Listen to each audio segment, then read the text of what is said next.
Welcome back to Fast Market here on the Schwab Network. It's time for our cash tag segment. For that, we're going to bring in Megan Brantley. She's the Vice President of Research at Likefolio. Welcome to the show and happy Friday, Megan. Yes, happy Friday, guys. Hope you had a nice Thanksgiving. Yeah, you too. I did. I'm still full as we speak. So we're talking PayPal today, Megan. I wanted to talk about this one because just last month, this thing hit 6-year lows. It seems like nothing's working out for the investors. Do you have anything positive for traders and investors in PayPal out there? Because I think they need it. Yeah, so I think that the first chart that we can look at whenever we're looking at PayPal is the overall mentions chart. And the reason I say this is because we're starting to see some positive traction in this name. When we look at mentions, they're up by about 3% year over year. And I know that that doesn't sound like a lot, but this is an improvement versus where we were a couple of months ago when we were down by about 2% year over year. So we're also starting to see some divergence, as you mentioned, in the rate of mention growth on our end and the stock performance. And when we start to see that, we say, okay, the expectations are getting lower, should be getting lower. And so this is one of those areas, too, where whenever we dive in and look at the brands, we do see some nice acceleration in Venmo specifically. That Venmo rate of growth is outpacing the overall PayPal. So we do see that as a growth driver. And it's nice to see that accelerating. You know, whenever we compare the 30-day moving average to the 90-day moving average, we see improvement on the 30-day moving average, which is important. And so I think that for us, you know, there are some signs of life here in PayPal that this could be potentially a promising opportunity.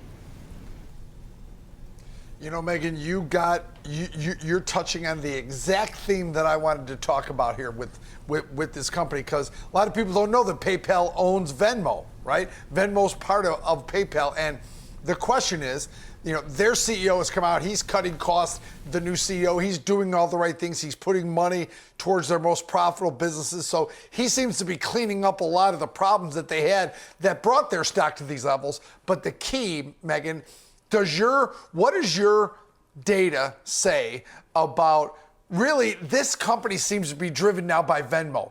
Venmo seems to be its prized possession.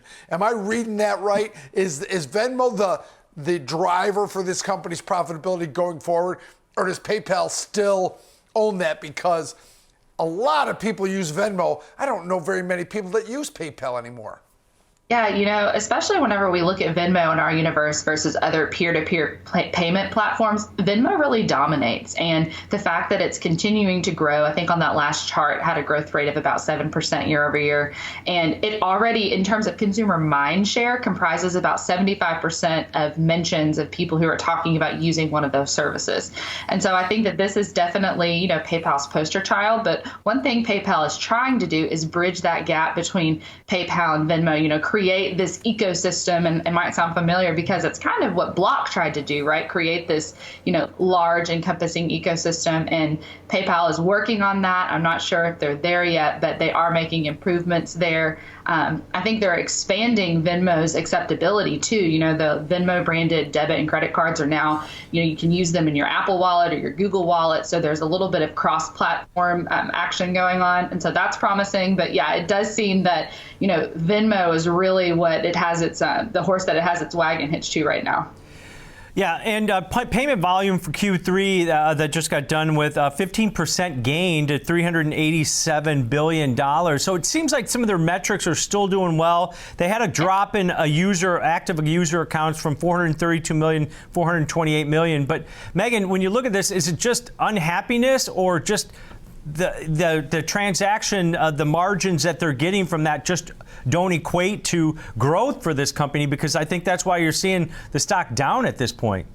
Yeah, you know, in terms of weakness on our end, we see weakness in that legacy PayPal brand. And so I think that that's really the area that the company needs to work to improve is, you know, that the mainstay like e-commerce brand that it has established for itself. When we look at overall happiness levels, you know, PayPal is sitting around 65% positive. That's actually up by a point year over year. So very small, but a little bit of an improvement. And it's actually 5% higher than its main competitor, at least in our universe, Block. And so I will say, though, whenever you look at this, you know, there are obviously more competitors that PayPal is, you know, facing up against. One of these not on the chart is Shopify whenever it comes to just, you know, the checkout whenever you're checking out, making an e-commerce payment, and Shopify's overall happiness level is about 71%. So PayPal definitely has room for improvement, but it's kind of finds itself in the middle of the pack whenever you look at peers from a happiness perspective. And based on that mentions count, that the stock price is far below your mentions count here. So would you guys have a positive rating on this one? I think that you can make a positive case for it. We're probably pretty neutral right now, but we are starting to see those signs of improvement. I mentioned that the mentions flipped from -2% a couple of months ago to now we're up 3%. So maybe that's expanding those active users. And if it can do that, I think that it definitely warrants a bullish rating. All right, great stuff. As always, great data, Megan. Have a great weekend. Thanks, guys. You too. All right, that's Megan Brantley, Vice President of Research at Lightfolio, breaking down the data for us. Kev, this has been an